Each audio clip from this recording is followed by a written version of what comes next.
so close to the river that when they needed to fall back and regroup, they really had nowhere to go, and things quickly got out of hand.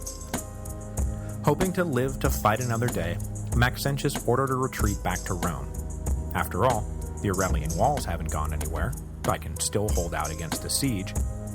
But the order to retreat sparked panic, as way too many men tried to cross way too rickety a pontoon bridge to get back to the safe side of the Tiber.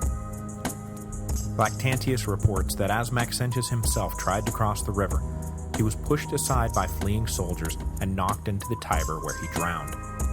He was 34 years old and had been emperor, but never really been emperor, for exactly 6 years.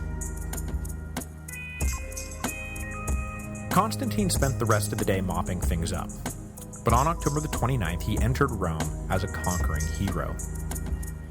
He staged an Adventus, which was something like a low-grade triumph, and paraded his way through the streets to the cheers of the masses. When he arrived in the Forum, though, he pointedly did not climb up the Capitoline Hill and make a sacrifice at the Temple of Jupiter, as would have been standard operating procedure. A clear sign, at least in retrospect, that the times they were a-changin'. But despite his now increasingly revolutionary religious posture, Constantine was not ready to upend every apple cart he could get his hands on. Not yet, anyway. So at the end of his parade, he went to the Curia to meet with the Senate and make nice. They had every reason to fear for their lives and property, but Constantine again cast himself as the merciful conqueror, and announced that there would be no retribution against Maxentius' supporters. On top of that, he told them that all those ancient privileges they had been pining for would be returned to them now that he was in charge. This was all greeted with enthusiastic applause, and they proclaimed him as the greatest Augustus, in effect pronouncing him the senior member of the Tetrarchy, something that Maximinus Daia would certainly have something to say about. But Constantine did have a little bit of housekeeping to attend to. He declared Maxentius' memory to be damned, and all his laws and edicts nullified. All the inscriptions on all the buildings Maxentius had erected were scratched out, and replaced by inscriptions dedicated to Constantine. This, for example, is how the Basilica of Maxentius, which wasn't yet completed, came to be known as the Basilica of Constantine. Turning to a more grisly business, Constantine ordered Maxentius' body dragged out of the Tiber and beheaded.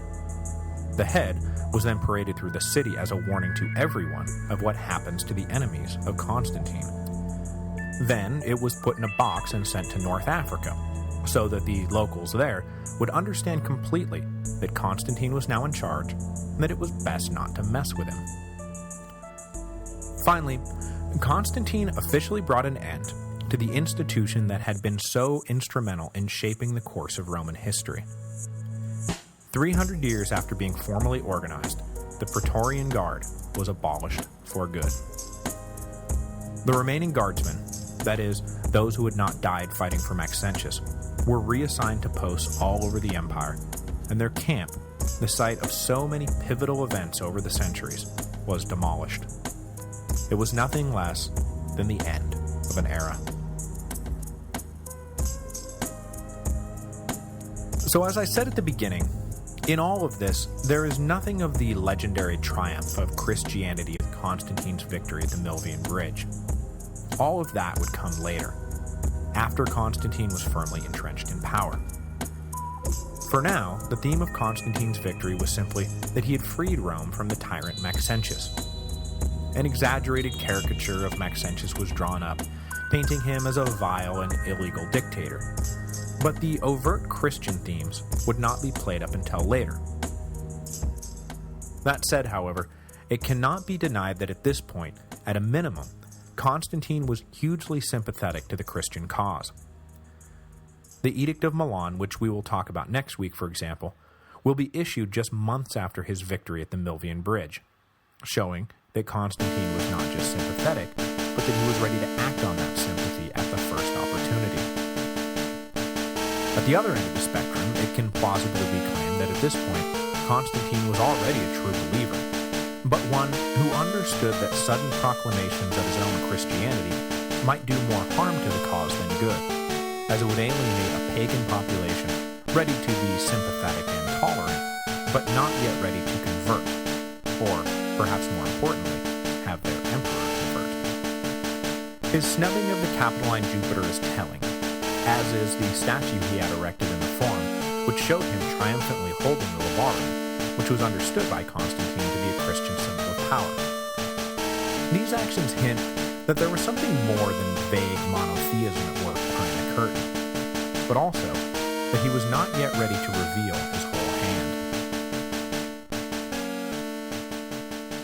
Next week, after heading to Milan to cement the alliance between Constantine and Licinius and discuss the aforementioned Edict of Milan, we will head east to see how Maximinus Daia is handling all of this, and I can assure you he is not happy about any of it.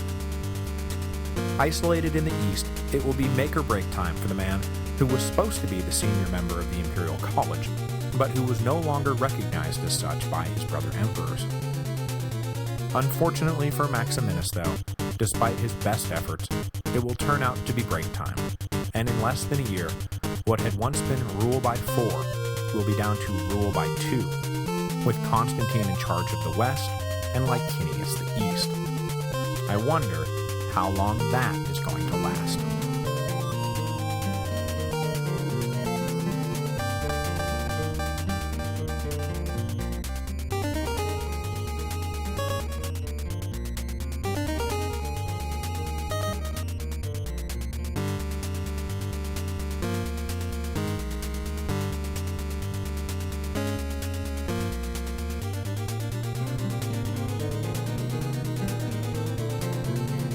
Hello, and welcome to the History of Rome. Episode 134, and then there were 2. When Constantine defeated Maxentius in the autumn of 312 AD, the question of who would rule the Western Empire was settled for a generation, and it would not be until after the death of Constantine in 337 that it would be raised again. But in the East, the picture was still cloudy, and it would take another decade of on-again, off-again civil war to clear things up. As it stood on the morning after Constantine's triumph, there were 2 men vying for power in the east, Maximinus Daia and Licinius. The 2 rival Augusti hated each other. Maximinus thought Licinius an unworthy usurper, and Licinius thought Maximinus a brutish tyrant. It would not take long for the tense peace the 2 men had agreed to at the Hellespont in 311 AD to devolve into open war. Following the summit at the Hellespont, Maximinus Daia took up residence in Nicomedia, which had become the de facto capital for whoever was the senior Eastern Augustus, which Maximinus most assuredly considered himself to be. He immediately set himself to the task of consolidating his power base by issuing edicts lessening the tax burden for the citizens of Asia Minor. He already had a firm grip on the Far East, but the provinces of Anatolia were new territory for Maximinus, and he wanted to make sure everyone's first impression of him was a good one. And, indeed, it was. Everyone likes a tax break. But this initial generosity was followed up by the return of a policy that just about everyone had been glad to see retired once and for all: the Great Persecution. Maximinus was one of those few people in the empire who had been dismayed when Galerius pulled the plug on the persecution, as he was in that hardcore minority of advisors who had always wanted to push the persecution harder and further. Now that he ruled in his own right, Maximinus had no intention of letting the wish of some dead emperor get in his way, and just months after Galerius had cancelled it, the Great Persecution was fired right back up. But despite the fact that he was now the unquestioned ruler of the East, Maximinus still had trouble getting the persecution back up and running to his liking, and rather than tales of mass murders and large-scale destruction of property, we instead see more isolated incidents in Maximinus's persecution. For example, the Bishop of Alexandria will be executed in November of 311, and, after being tried by the emperor personally, a church scholar named Lucian of Antioch will be killed after he refused to renounce his faith in January of 312. For the rest of his life, Maximinus maintained his bitter hatred of the Christians, and had he beaten Licinius, a pre-battle vow he made to Jupiter, that we'll get to in a moment, likely would have resulted in something close to genocide.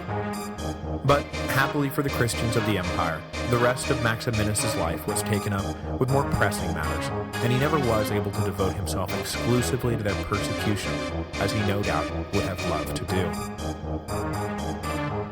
One of those pressing matters came to his attention over the winter of 311-312, namely, that an alliance had likely been forged between Licinius and Constantine. As we discussed 2 weeks ago, this alliance spelled trouble for Maximinus Daia and Maxentius both, so Maximinus sent envoys promising to use his power as Senior Augustus, self-proclaimed power of course, to recognize Maxentius' legitimacy in exchange for military support. The move towards friendship, but ultimately, in the grand scheme of things, it turned out to be little more than a footnote in the history books, because in less than a year, Maxentius would be dead, and Constantine would rule the West. This would have been bad enough for Maximinus, but his problems were exacerbated by another pressing matter. The Sassanids were getting shifty again. Forced to head east to deal with the Persians, when Maximinus learned of Constantine's victory, he was bogged down in the Syrian desert. So right at the moment when he found out that his enemies were triumphant, Maximinus was as far away from being able to do anything about it as he could have possibly been. With Maximinus busy fighting the Sassanids, Constantine and Licinius felt like they had more than enough time over the winter of 312-313 to meet in person, cement their alliance, and make a plan for how they were going to deal with their brother in the east. The main upshot of their meeting was the publication of one of the more famous edicts ever issued. Constantine left Rome in January 313 and headed up to the more convenient imperial headquarters of Milan. When Licinius finally showed up in March, the first order of business was tying the families of the two Augusti together, and the marriage between Licinius and Constantine's sister Constantia was finally officiated. Now that they were one big happy family, the two Augusti got down to the business of figuring out what their alliance really meant. In the main, at least for now, it meant joining forces to dispense with the hated Maximinus Daia. They decided, or more likely Constantine decided, that the best way to simultaneously provoke Maximinus militarily while isolating him politically would be to hammer him for his hardline anti-Christian policies. To this end, they issued a joint resolution concerning the status of Christians in the empire that has become known as the Edict of Milan. The edict is famous because it essentially legalized Christianity in the Roman Empire. Over the centuries, the Christians had been alternatively tolerated or persecuted, but their religion had never been, strictly speaking, legal. When Galerius attempted to end the persecution, his deathbed edict basically just said, well, I give up and let's stop persecuting them, but it went no further than that. The Edict of Milan, on the other hand, firmly established not only the Christian right to worship, but it also directed provincial authorities to restore all confiscated wealth and property to the victims of the persecution.